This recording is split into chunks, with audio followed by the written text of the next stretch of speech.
A lot of people are thinking about the fractional path, and there are roughly two situations where that is happening. One is where somebody has developed a lot of deep experience, in PM leadership capacity, and now wants to pursue perhaps a slightly alternate path instead of just kind of keep going up the ladder in one company and doing 80-hour weeks, et cetera, et cetera. Maybe they want to pursue a more flexible path. So that's one pattern that I have seen. The other pattern I've seen is, let's face it, the job market is not that great. And so some folks are thinking about fractional roles as a way to stay in the game while they figure out what's next for them. Again, they have a lot of expertise to add, but for whatever reason, like maybe this is not a full-time role, but I'll still do it because it kind of keeps me in the game and keeps me fresh, and also kind of readies me for whenever I am ready to take that next full-time role. So those are situations in which I've seen these kinds of opportunities come up.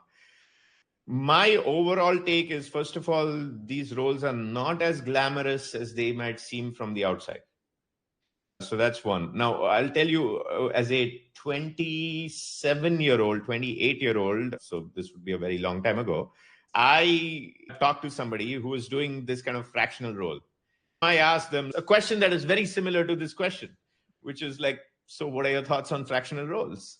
And I was lucky that this individual at the time, I hadn't even met them before that meeting. So it wasn't like we had a long-term relationship of any kind.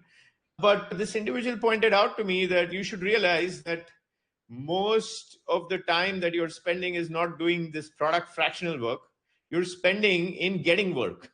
So yes, while the fractional role sounds great, you must then also be willing, if you're going to do it for a non-trivial duration of time, or if you're going to do it as your next thing, you have to then accept that you're going to spend a lot of time marketing yourself, marketing your skills, marketing your services. And there's nothing wrong with marketing. Like, I love marketing. There's nothing wrong with it. The question is, do you know that is what you were signing up for? Right? Because you're not going to get fractional roles land in your lap in most cases. And all you do is the very high value strategic, I'm going to go there twice a week, or I'm going to work 2 days a week remotely and going to help them on strategic decisions. Yes, it sounds great, but you're going to have to do a lot of marketing, a lot of selling, and you're going to have to be ready for a lot of disappointment where you might have these intro meetings with some CEOs, founders, whatever, and it may not work out. So that's the main thing I want to highlight.